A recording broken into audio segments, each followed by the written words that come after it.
Fala rapaziada, Igor Sindra aqui, Pod Bar é o canal. Vamos falar nesse vídeo sobre a movimentação de mercado dos 4 grandes cariocas, comentar algumas delas aqui. Então se inscreve no canal, curte esse vídeo, ajuda a hypar o conteúdo para que seja entregue para mais gente, beleza?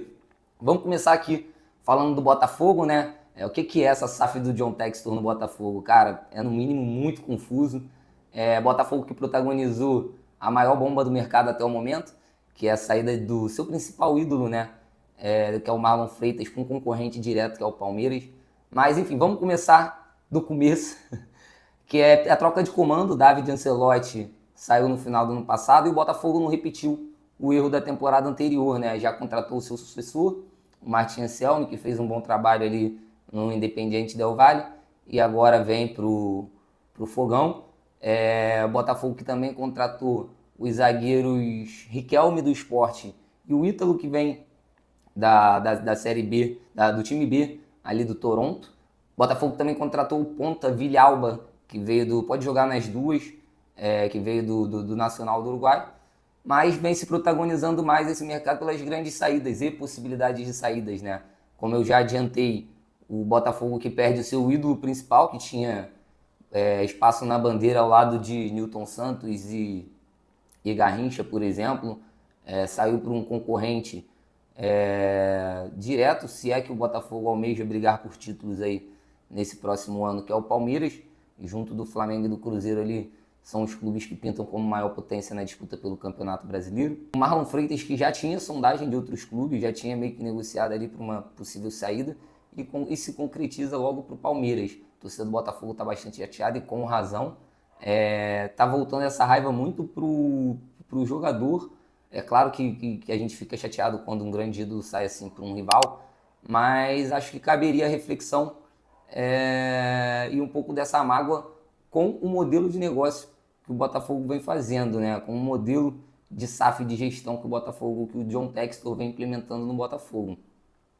Eu entendo até a torcida botafoguense ali, que tem um pouco de paciência e ainda admiração por ter sido um resultado muito imediato. O Botafogo conseguiu ser campeão da Libertadores e Brasileiro no mesmo ano, algo que só o Flamengo tinha conseguido. Enfim, o Botafogo que vinha numa fila e não tinha perspectiva de títulos antes da SAF, mas o que eu sempre falo, SAF nem sempre é sinônimo de modelo de gestão. Então, a partir do momento que o clube tem um dono, você está ali muito à mercê dos desejos desse mecenas, né? O Botafogo que também pode ter a saída do Savarino para o Fluminense, que já vem negociando.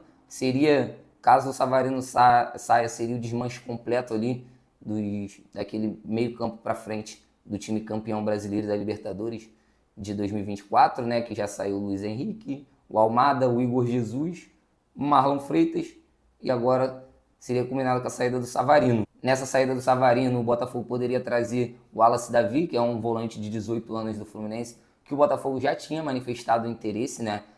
Que ele vê como um retorno a médio curto prazo ali, vê o volante como um potencial. O volante também vê uma boa possibilidade do Botafogo, ele enxerga mais possibilidades de jogar, principalmente devido à saída aí do Marlon Freitas.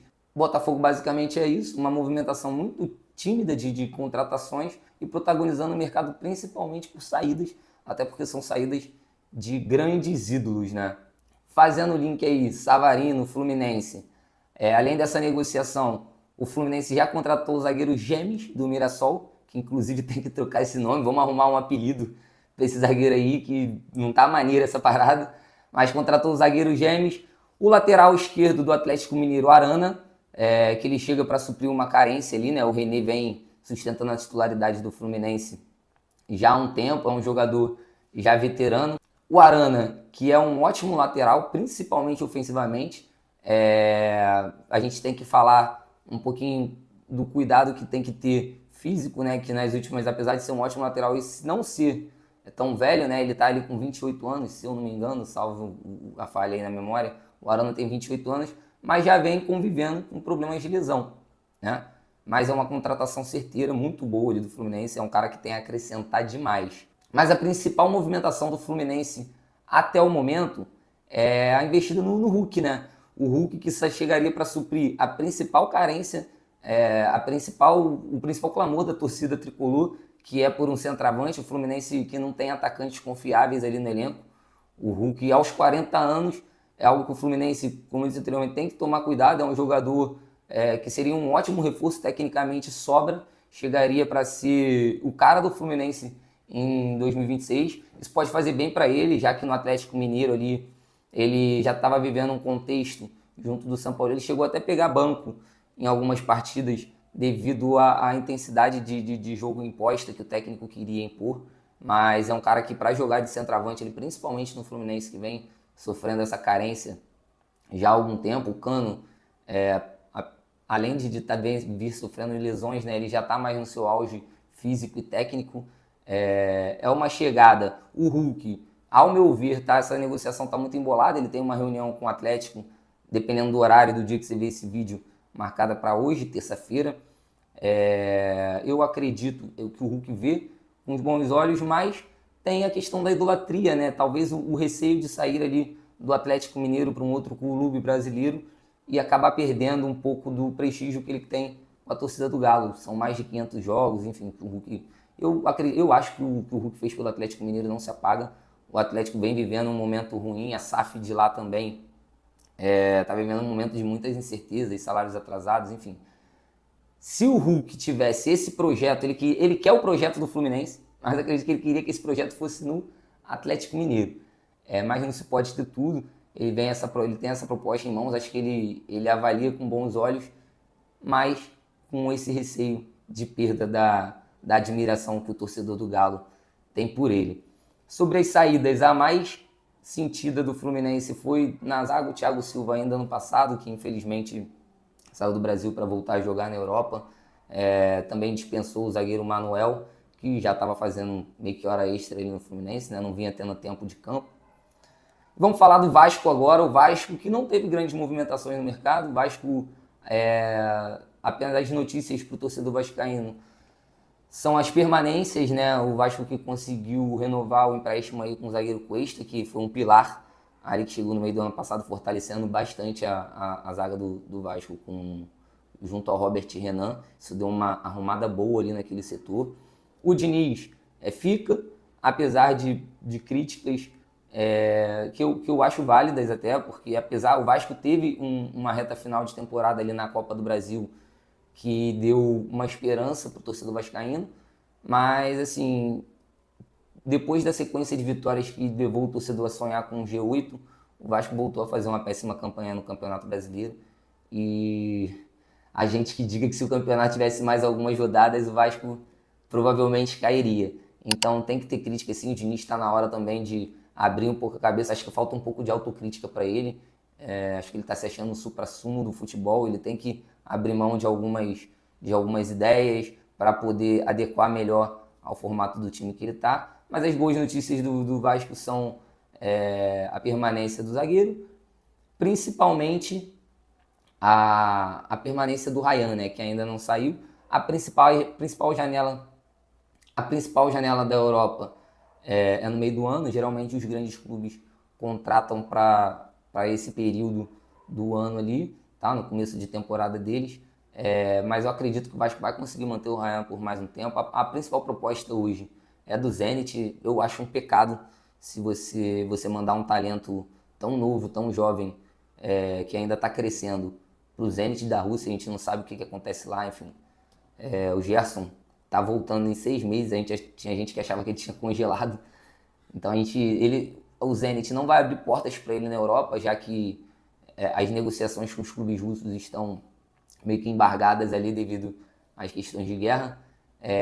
Sobre o Vasco é isso. Lembrando que o Botafogo, ele tá com transfer ban, tá? O Botafogo, ele tá com uma sanção de transfer ban na justiça, mas isso não impede que o clube contrata. A gente falou aí das contratações do Botafogo, mas o transfer ban, ele se dá por trâmites burocráticos, ele se direciona à inscrição dos atletas na entidade que guarda aquela competição, né? No caso a CBF, enfim. Então esses jogadores, enquanto o Botafogo tiver com essa sanção, eles não podem ser inscritos no campeonato, mas não impede que o Botafogo contrate. O transfer ban do Botafogo, vale lembrar, é devido ao não pagamento completo, né, o Botafogo pagou 2 parcelas e deixou 2 parcelas a pagar do contrato do Almada. Esse imbróglio está na justiça, mas acredita-se que o Botafogo pode fazer essa quitação para inscrever novos atletas e futuramente brigar na justiça por um retorno desse valor que o Botafogo alega que o Almada teria direito, isso foi negociado com o próprio jogador, enfim. É mais um caso complexo aí da SAF Botafogo. Sobre o Flamengo, a gente já falou muito em outros vídeos, então por isso ficou por último nesse aqui, né? Ao que tudo indica, encerraram-se as negociações pelo Caio Jorge. Ao meu ver, de maneira, graças a Deus esse assunto foi encerrado, porque os valores oferecidos pelo Flamengo são surreais por um atleta, seria um recorde para o mercado nacional. Eu acho que já falei aqui, nenhum atacante no Brasil vale esse valor. E lembrando que a gente tem o melhor centroavante da América. Então acho que o Flamengo deveria buscar um mercado alternativo ali, um nome para compor. Cadê o Boto com seus scouts, pensar atletas de outros campeonatos? Fala-se muito em Marcos Leonardo, excelente atacante. Para mim é uma opção até melhor do que o Caio Jorge. Mas o Marcos Leonardo a gente tem que ser pé no chão. O Marcos Leonardo é titular no seu clube. Ele foi contratado por 40 milhões de euros. Então assim, porque ele faz a dupla de ataque inclusive com Darwin Núñez. Quando ele foi especulado no São Paulo ano passado, era um contrato de 6 meses, devido ali se iria inscrever ou não o Marcos Leonardo no campeonato local, enfim. Então não acho que também que seja algo muito palpável. O Flamengo deveria investir em algo mais alternativo, buscar junto o Boto e o ucraniano que veio junto com ele chefiar os departamentos de scouts do Flamengo, deveria fazer um trabalho melhor para que o clube contrate uma reposição ali ao Pedro. Lembrando que o time tem essa ambição de fazer 22 titulares, jogadores do mesmo nível, mas isso não passa de uma utopia. Se o Manchester City, o clube mais poderoso do mundo hoje financeiramente, junto com o PSG, perde o Haaland, por exemplo, o time sente essa falta ali. Então, de repente, vai ter que arrumar uma outra maneira de jogar com um centroavante mais móvel. Isso é trabalho também do Felipe. O Flamengo, eu acho que necessita... Claro que a gente precisa, devido até à última lesão do Pedro, que foi uma lesão, não a do braço quebrado, né? A lesão no ligamento. Acho que precisa realmente de um centroavante reserva. O Bruno Henrique não é esse jogador, mas deveria focar também em outras posições. A gente tem ali na volância o Saúl, que pode fazer essa posição. Ele vai passar por cirurgia agora no começo do ano e só vai voltar aos treinos ali em abril, a projeção que eu tinha visto inicialmente para retorno em abril. E a gente vai ficar somente com o Jorginho e Pulgar, que são os titulares, e o Everton Araújo, um garoto novo da base, que é um outro estilo de jogador, um cara mais marcador, mais sanguíneo, de imposição física, que não tem o trato mais refinado com a bola. O Alan deve ser negociado aí, há um interesse do São Paulo, enfim. Mas é uma posição que o Flamengo também deveria estar buscando uma reposição, se não pensar alguém da base, né? Que o Flamengo vem aproveitando muito pouco os moleques que têm talento. Pablo Lúcio, por exemplo, não ouço falar mais dele se juntando aos profissionais, enfim. Mas o Flamengo precisa de movimentação mais alternativa.